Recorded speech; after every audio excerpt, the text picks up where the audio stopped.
Hello, America, and welcome once again to another edition of Greg's List Live, your home for serious journalism. If serious journalism was a whale, we would be Moby Dick.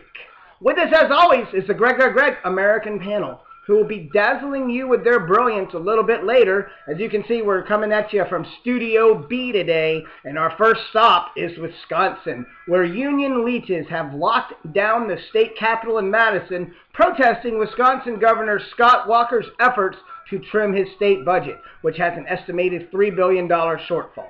The bill in question would end most collective bargaining rights for government workers and shave $300 million off the state budget within 2 years.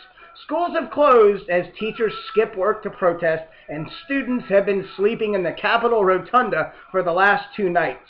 These truant teachers are such shining examples for their students to follow. I think I'm going to move to Wisconsin to take advantage of their commitment to academic excellence.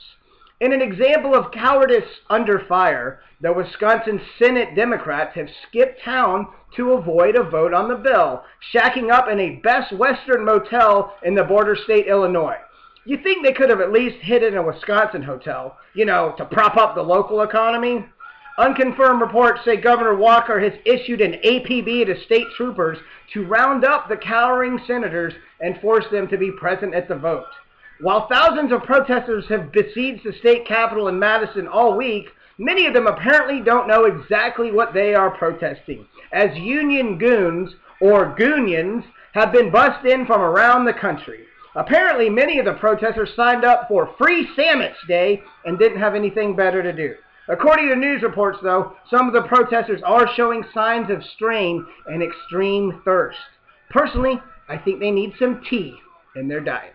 And indeed, help is on the way, as a Tea Party rally is scheduled for noon on Saturday at the state capitol.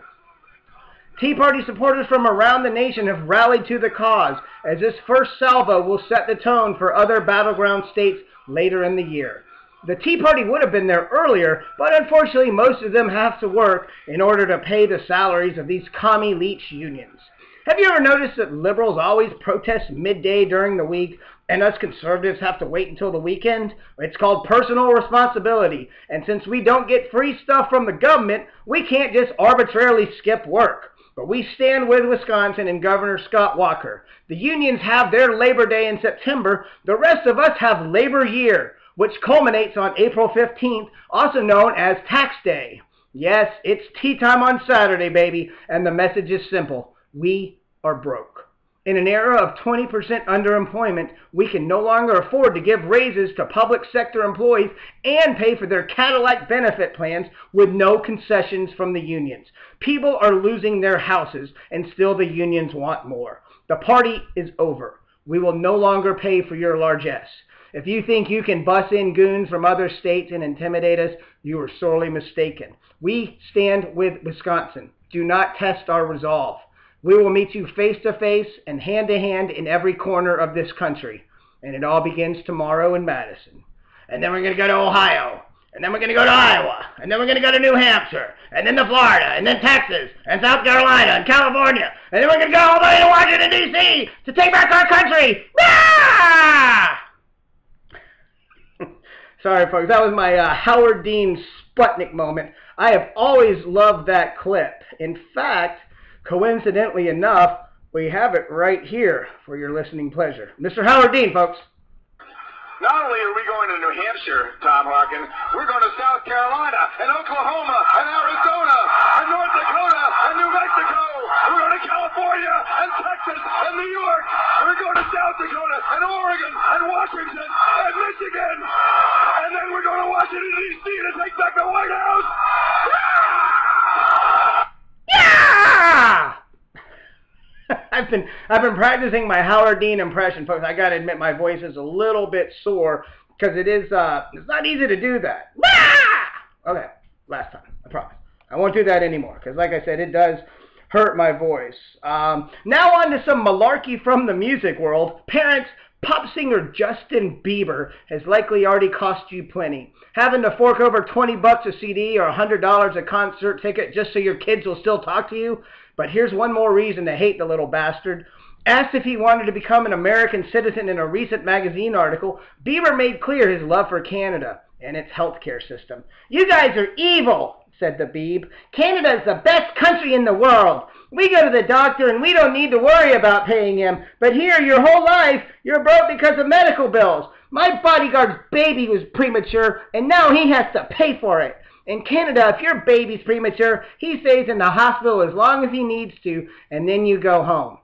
Well, actually, Justin, why don't you pay for your bodyguard's baby? Since you are so ready to spend our money, why don't you set an example for all of us cretins here in the United States? I'm thinking the Obama administration has their own little Manchurian candidate in the little pop star, so when he comes home spouting off propaganda and having your kids against you, you'll know where it came from.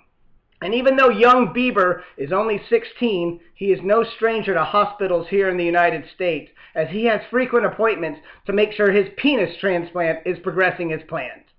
And finally, First Lady of the United States, Michelle Obama's quest for complete domination of your daily life continues, as Politics Daily is reporting that Michelle will be speaking out about removing barriers to breastfeeding as a way to reduce childhood obesity.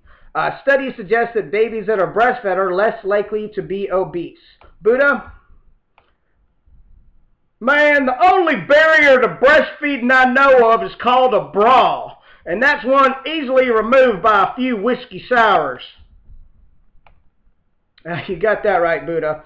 This announcement comes as the Obama administration in the past year has made several moves to encourage breastfeeding, including a push for more flexible workplace rules and an IRS ruling on Thursday that breast pumps and other nursing supplies qualify for tax breaks. The United Strippers of America have already filed a complaint claiming discrimination since breast implants are not tax deductible.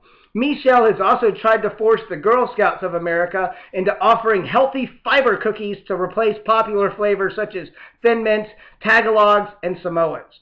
The First Lady's Let's Move campaign has asked for those to be replaced by delicious flavors like Cabbage Crisps, Radish Rounds, and Squash Moas. They go well with soy milk, or so I've heard. Well, folks, we got an important day tomorrow. It's going to wrap us up for this show, but I hope everybody pays attention to the news and what's going on with Wisconsin, because this is going to be coming to a town near you. We stand with you, Governor Scott Walker, and the people of Wisconsin. We're going to help you fight these unions and trim some money off your budget. And I guarantee you, folks, there will be no backing down from me or anybody else that's part of this movement to take the country back from the social progressives. We'll see you tomorrow on Greg's List.